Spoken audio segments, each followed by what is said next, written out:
G'day folks, how's it going? Cam Griffin from Benui Family Grazing. It's a Sunday morning, closing out the end of June. I've got a few jobs to do today. Probably going to set up about 4 or 5 paddocks in advance for the coming week, just so that I can duck by each morning and pretty rapidly shift cattle in a short amount of time. Then we're going to go down, check out a heifer that's hopefully had a calf overnight and see how she's going. She's definitely close if she's not had the calf last night. And then a bit later on I'll go over and do a bit of a scout about of a little lease block that hopefully I've picked up. It's only about 30 acres, 30-40 acres depending on if I can graze the timbered areas, but it bolts on to the biggest lease block that I have here. So we'll have a general look around at the fencing, the water infrastructure, and what I've got to do to get it set up and fit for mob grazing and what we do with our portable electric fencing.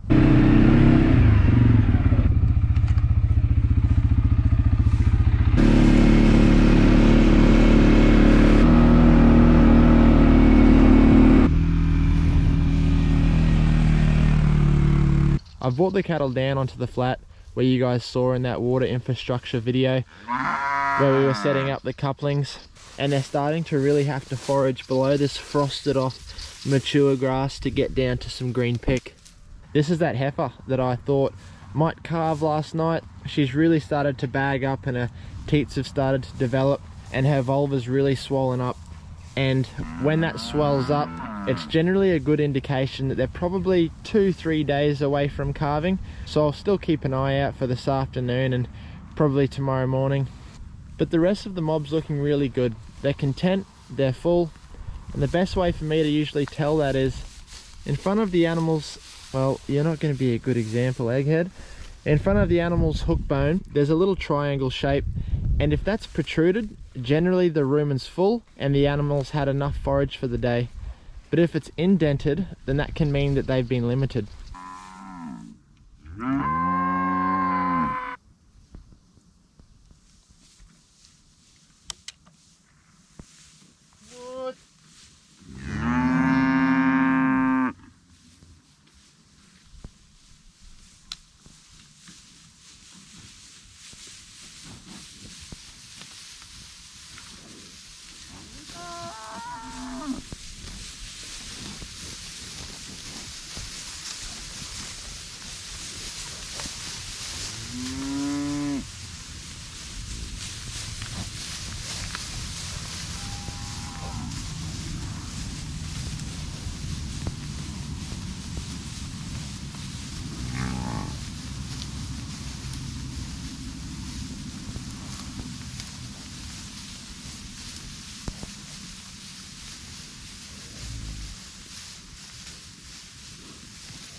So you can see that Brahman cow there with a little bit of a limp.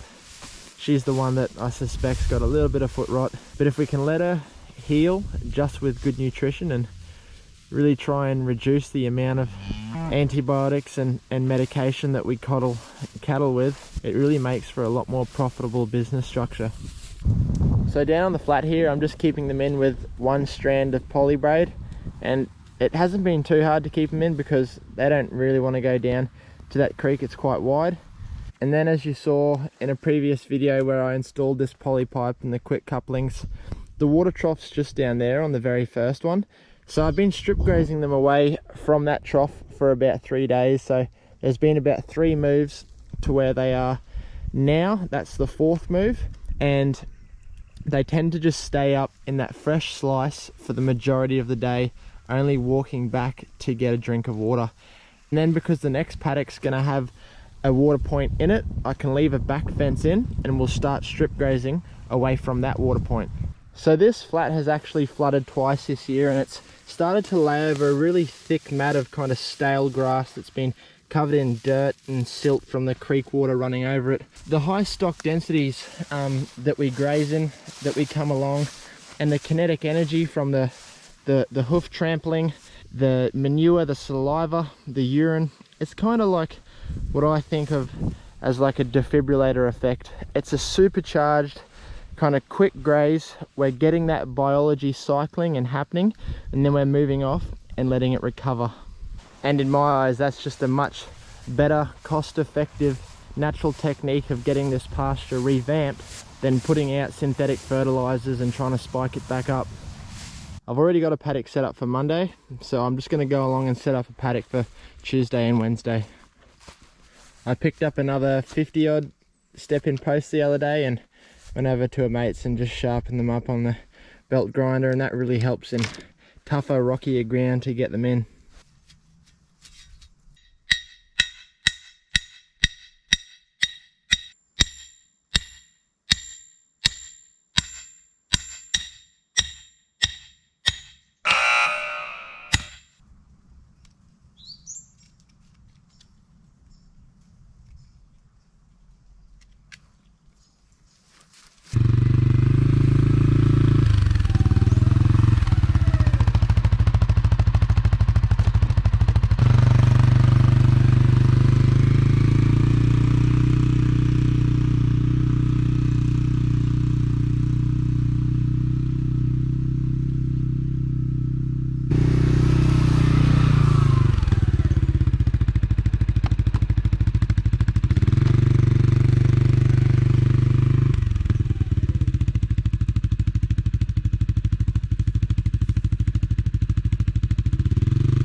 So I had a few more reels tied up than I thought I did, so I've only been able to set up about 3 days ahead of me, so that'll get me till Wednesday, and then I'll come back one of the arvos after work in town and I'll set a few more up. But I haven't bought over the shade shelter at the moment, mainly just because they get shade from all the trees along the edge of the creek here, but I will need it once we get to the other end of this paddock.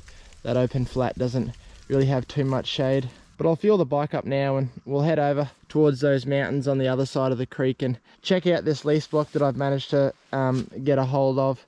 I spoke to the owner a little while ago and he's happy for me to graze it as long as I need, so we'll get a more in-depth look at it.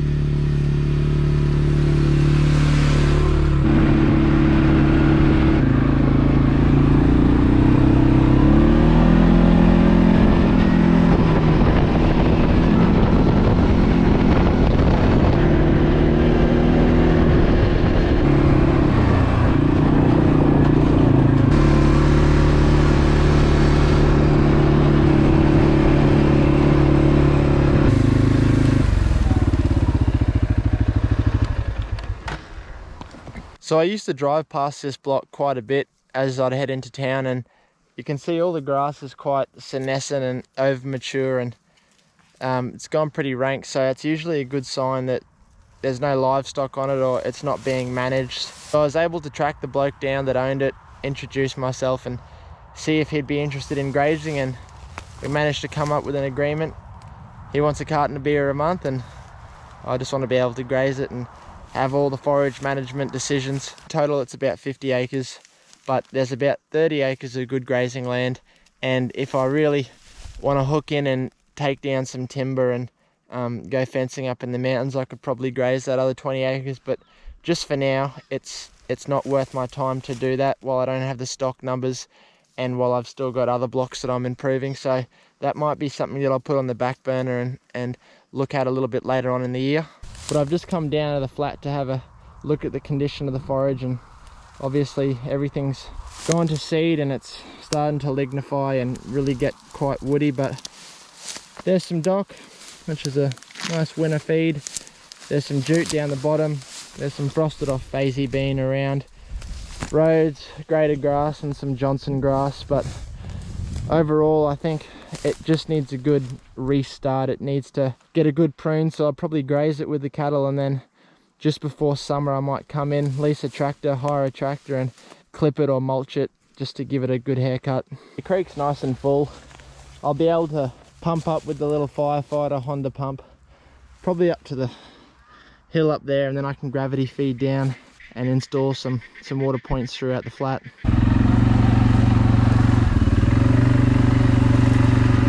This is the perimeter fence at the front that's been washed away in the last flood, so that's one thing that I'll have to fix up. But what I'll do, probably like the other lease block just across the road, I'll run one line of poly braid along the edge. I won't bother about investing in more posts and whatnot, they'll just get washed away.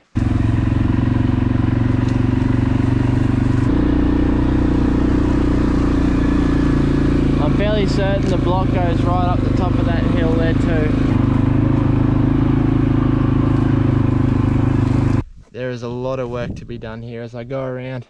Almost every fence is down. And then in terms of the state of the landscape and the forage quality, overall it's quite poor here. For me to get it up to a standard that's going to keep cattle full and in good condition, and the cattle owners of the cattle that I'm custom grazing happy, I'll probably have to lease a tractor, bring something in just to give it a trim and a clean up, because there's only so much that I can trample in the stock densities that I'm physically able to create each day, as I still got to do a bit of work in town. I'm not able to be doing 7 moves a day. So in other words, just factor in when working out what type of lease repayments you can afford, how much work you're going to have to do to that property to get it to a productive state.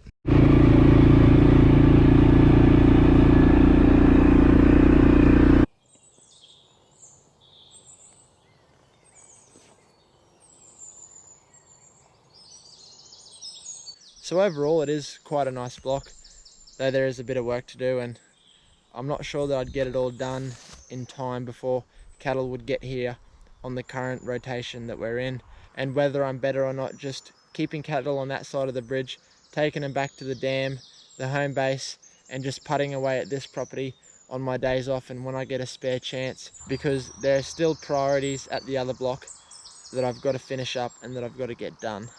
Anyway guys, I hope you enjoyed the video, and I'll see you next time.